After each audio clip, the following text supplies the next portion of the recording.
Film की शुरुआत होती है एक खतरनाक सीन से, जहां थाईलैंड के बैंकॉक की एक मशहूर यूनिवर्सिटी में अचानक खतरनाक ज़ॉम्बी वायरस फैल जाता है। जैसे जैसे इन्फेक्शन बढ़ता है, पूरा कैंपस कुछ ही देर में केओस में बदल जाता है। गिने चुने बचे हुए स्टूडेंट्स ग्रुप बनाकर भागने की कोशिश करते हैं, लेकिन सारे एग्जिट ज़ॉम्बीज से भर चुके होते हैं। मजबूर होकर सब लोग बंद क्लासरूम्स में छिपकर जान बचाने की कोशिश करते हैं। स्टूडेंट निंग तुरंत अपने प्रोफेसर को फोन करता है। उसकी माँ पिछले 6 महीनों से बिस्तर पर बेहोश पड़ी है और ऐसी हालत में वो बाहर जाकर उसकी देखभाल नहीं कर सकता। इसलिए निंग प्रोफेसर से रिक्वेस्ट करता है कि वो उसकी मां का ख्याल रखें। इसी बीच कॉरिडोर में ज़ॉम्बीज दरवाजों और खिड़कियों पर जोर जोर से हमला करने लगते हैं और निंग को घबराकर फोन काटना पड़ता है। उसी समय टीवी पर न्यूज आती है। सरकार ऑफिशियली अनाउंस करती है कि बैंकॉक में इमरजेंसी स्टेट लागू कर दी गई है और इस एपिडेमिक का सोर्स वही यूनिवर्सिटी है जहां निंग पढ़ता है। ये खबर सुनकर प्रोफेसर की भौहें सिकुड़ जाती हैं। वो चुपचाप बेडरूम में जाते हैं, मेज पर रखे एक मेटल बॉक्स को खोलते हैं जिसमें अजीब सी मेडिसिन भरी हैं। फिर निंग की मां की तरफ देखते हुए गहरी सोच में पड़ जाते हैं। इधर क्लासरूम में छिपे दूसरे सर्वाइवर्स दरवाजे को बैरिकेड करने में लगे हैं। एक समझदार लड़की मे कहती है कि ये जगह ज्यादा देर सुरक्षित नहीं रहेगी। तभी किसी की नजर खिड़की के बाहर पड़ती है और वो सबको बैल्कनी पर जाने का सुझाव देता है। नीचे स्कूल प्लेग्राउंड से समय समय पर दर्द भरी चीखें सुनाई देती हैं, जिससे सबका दिल गले तक आ जाता है। तभी एक लड़का दूर देखता है कि सामने वाली बिल्डिंग की बैल्कनी पर भी कुछ लोग फंसे हुए हैं और उनमें उसका पुराना दोस्त भी है। वो तुरंत फोन मिलाता है। निंग हैरान रह जाता है जब उसे पता चलता है कि सामने वाली बिल्डिंग में उसका छोटा भाई नॉन भी फंसा हुआ है। तभी अचानक किसी के ऊंचाई से गिरने की आवाज आती है, जिससे सब बुरी तरह डर जाते हैं। कुछ देर बाद अकिन निंग का फोन लेकर सबको सलाह देता है कि वो लोग लाइब्रेरी में जाकर छिप जाएं। वहां हाल ही में रेनोवेशन चल रहा है, इसलिए वहां कम लोग होंगे। दोनों तरफ के सर्वाइवर्स आपस में बात करके मान जाते हैं कि लाइब्रेरी ही सबसे सुरक्षित जगह हो सकती है, क्योंकि जहां कम लोग होंगे वहां ज़ॉम्बीज भी कम होंगे। लेकिन लाइब्रेरी काफी दूर है और रास्ते में बार बार ज़ॉम्बीज से बचते हुए जाना पड़ेगा, इसलिए उनकी प्रोग्रेस बहुत स्लो हो जाती है। लंबे बालों वाली श्याओ में बार बार अपने पिता को फोन करने की कोशिश करती है। तभी कैप पहने एक लड़की उसका फोन छीन लेती है और गुस्से में कहती है, अभी फोन करना मतलब खुद मौत को बुलाना है। इसी बीच सबको एहसास होता है कि ज़ॉम्बीज ने उन्हें चारों तरफ से घेर लिया है। अब बैल्कनी से बाहर निकलना भी आसान नहीं है। तभी कर्ली हेयर वाला लड़का अपने बैग से ब्लूटूथ स्पीकर निकालता है और प्लान देता है कि उसे सामने वाली बिल्डिंग में रख दिया जाए, ताकि आवाज से ज़ॉम्बीज का ध्यान उधर चला जाए। सबको ये आइडिया अच्छा लगता है, लेकिन जब सवाल आता है कि स्पीकर रखने कौन जाएगा, तो सब चुप हो जाते हैं और सिर झुका लेते हैं। तभी कैप वाली लड़की आंखें घुमाकर कहती है, अगर तुम सबको डर लग रहा है तो मैं ही जाती हूँ। बाकी लड़के शर्म से खड़े रह जाते हैं और देखते हैं कि वो लड़की स्पीकर लेकर धीरे धीरे दीवार के सहारे आगे बढ़ती है। सबकी मुट्ठियां तनाव में भीग जाती हैं। उधर शॉर्ट हेयर वाली लड़की फोन निकालती है और बताती है कि अभी अभी गवर्नमेंट का मैसेज आया है, आउटब्रेक कंट्रोल से बाहर हो चुका है, इसलिए इन्फेक्टेड एरिया की इलेक्ट्रिसिटी, वाटर और कम्युनिकेशन सब काट दिए जाएंगे। ये सुनकर सब गुस्से में बुदबुदाते हैं, क्या सरकार हमें यहीं मरने के लिए छोड़ रही है। इस बीच कैप वाली लड़की कैंपस के सेंट्रल हॉल तक पहुंच जाती है। वो धीरे से स्पीकर जमीन पर रखती है, लेकिन जैसे ही पावर बटन दबाती है, स्पीकर से तेज स्टार्टअप साउंड निकल जाता है। डर के मारे वो वहीं जमीन पर गिर जाती है। घबराकर चारों तरफ देखती है, मगर आसपास कोई ज़ॉम्बी नहीं आता। वो राहत की सांस ही लेती है कि तभी दूसरी मंजिल की बैल्कनी पर एक ज़ॉम्बी दिखाई दे जाता है। उधर निंग और उसके साथियों की स्थिति थोड़ी बेहतर है। सिर्फ एक पोनी टेल वाली लड़की का पैर मुड़ जाता है, जिससे उनकी स्पीड धीमी हो जाती है, मगर उन्हें ज़ॉम्बीज की आदतों का अंदाजा हो चुका है। ज़ॉम्बीज आवाज और रोशनी दोनों की तरफ आकर्षित होते हैं, इसलिए निंग का ग्रुप स्ट्रीट लाइट से दूर अंधेरे में चलते हुए आगे बढ़ता है, जिससे ज़ॉम्बीज उन्हें नोटिस नहीं करते। लेकिन घायल लड़की की वजह से उनका चलना मुश्किल हो जाता है और उसकी हल्की सी आवाज भी ज़ॉम्बीज को अलर्ट कर देती है। सब तुरंत रुक जाते हैं और सांस तक रोक लेते हैं। इधर कैप वाली लड़की अभी तक बची हुई है। वो माथे का पसीना पोंछकर जल्दी से वापस बैल्कनी पर पहुंचती है। कर्ली हेयर वाला लड़का तुरंत फोन से म्यूजिक चलाता है। अचानक ब्लूटूथ स्पीकर से तेज आवाज गूंजती है। ज़ॉम्बीज जैसे खून की गंध सूंघने वाले शार्क्स हों, उसी दिशा में दौड़ पड़ते हैं। इससे सिर्फ उनका ही नहीं,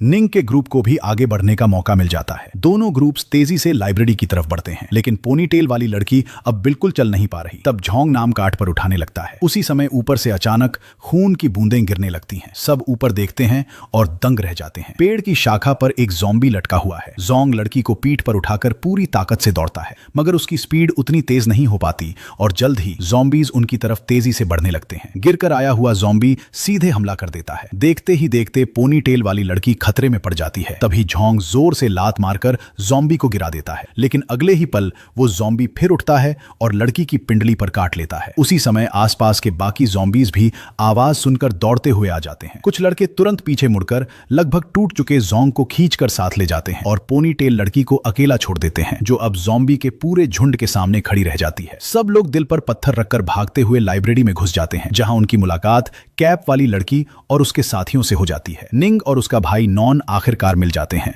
और दोनों भावुक होकर एक दूसरे को देखते रहते हैं। उधर बाकी लड़के जल्दी जल्दी दरवाजों को बंद करके बैरिकेड बना देते हैं। अब लग रहा था कि अकिन सही कह रहा था। फिलहाल लाइब्रेरी ही सबसे सुरक्षित जगह है। लंबे बालों वाली मे फिर से अपने पिता को फोन मिलाती है, लेकिन इस बार तो नेटवर्क भी नहीं आता। शॉर्ट हेयर वाली लड़की सबको याद दिलाती है कि सरकार पहले ही नोटिस दे चुकी है। मोबाइल सिग्नल के साथ साथ पानी और बिजली भी बंद कर दी जाएगी। ये सुनकर सबके दिल बैठ जाते हैं, जैसे ये सच में अपोकलिप्स सर्वाइवल सिचुएशन बन गई हो। अमीर परिवार से आया लड़का आसान कहता है कि यहाँ रुकना बेकार है। बिना पानी और बिजली के वो लोग ज्यादा दिन नहीं टिक पाएंगे, इसलिए उन्हें बाहर निकलने का रास्ता ढूंढना चाहिए। लेकिन अकिन तुरंत विरोध करता है। वो कहता है कि अभी बाहर जाना मतलब सीधे मौत को गले लगाना है। सबसे अच्छा तरीका यही है कि वो लोग बाहर से रेस्क्यू का इंतजार करें। तभी एक लड़का चश्मा पहने हुए एक रेडियो लेकर आता है। शायद ये रेनोवेशन वर्कर्स छोड़ गए होंगे। उसमें न्यूज बार बार रिपीट हो रही होती है। खबर में बताया जाता है कि यूनिवर्सिटी के आसपास का पूरा इलाका मिलिट्री ने क्वारंटीन कर दिया है और आज रात 8:30 बजे पानी और बिजली पूरी तरह काट दी जाएगी। साथ ही सर्वाइवर से कहा जा रहा है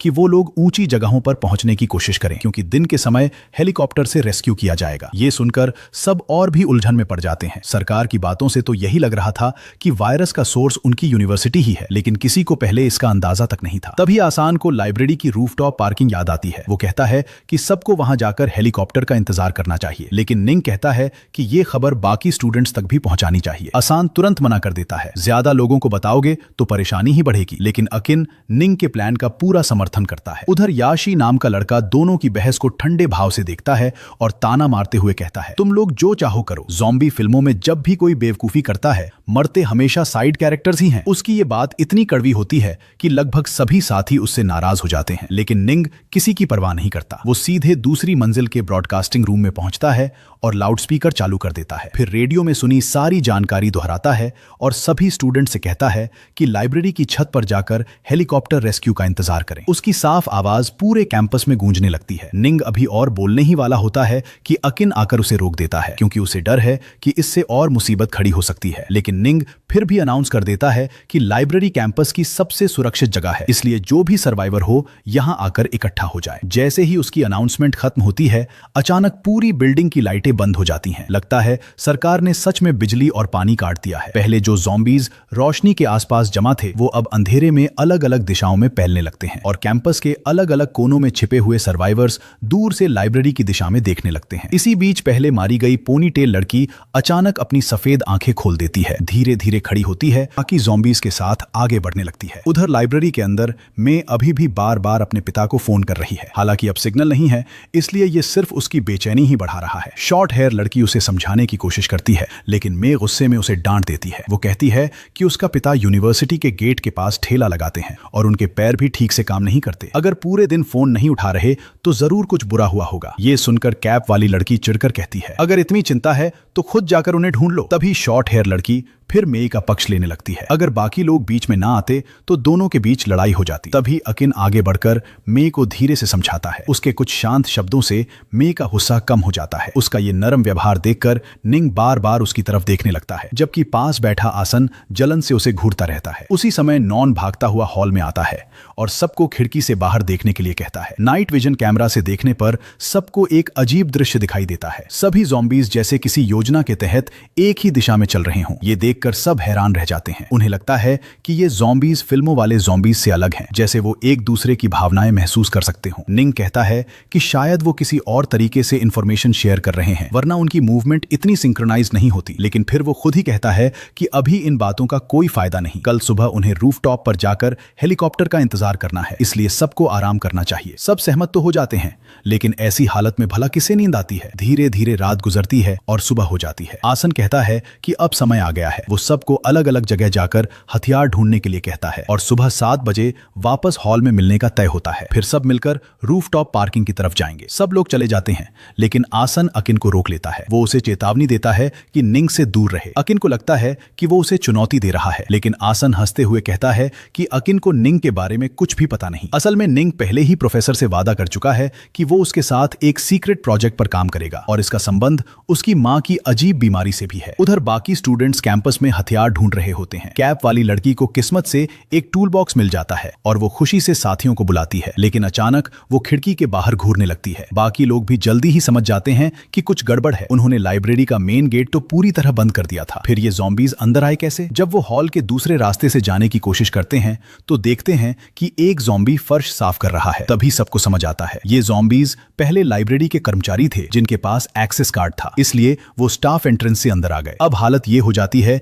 कि मेहनती ज़ॉम्बीज ही उनके रास्ते में दीवार बनकर खड़े हो जाते हैं। इधर शॉर्ट हेयर लड़की खिड़की से कूदकर हॉल तक पहुंचने का फैसला करती है, लेकिन तभी मेई के फोन का अलार्म अचानक बजने लगता है। फोन गिरने से उसका टच स्क्रीन टूट चुका है, इसलिए वो अलार्म बंद भी नहीं कर पाती। तेज आवाज तुरंत ज़ॉम्बीज का ध्यान खींच लेती है। शॉर्ट हेयर लड़की मजबूर होकर खिड़की से कूदकर भागती है, लेकिन कुछ ही देर में ज़ॉम्बीज उसे पकड़ लेते हैं। उधर असली वजह बनी मे, जो अब भी फोन छोड़ने को तैयार नहीं होती। पीछे ज़ॉम्बीज की लंबी लाइन बन जाती है। वो भागते भागते खिड़की से बाहर कूदती है और वहां सिर्फ शॉर्ट हेयर लड़की की कटी हुई गर्दन देख पाती है। डर से चीखते हुए मे फिर भागने लगती है। मुड़ते ही उसकी मुलाकात निंग और बाकी लोगों से हो जाती है। अब सवाल ये है, इस चलती फिरती बदकिस्मती के साथ क्या ये बचे हुए सर्वाइवर्स सच में लाइब्रेरी की छत तक पहुंच पाएंगे या फिर रास्ते में ही सब खत्म हो जाएगा?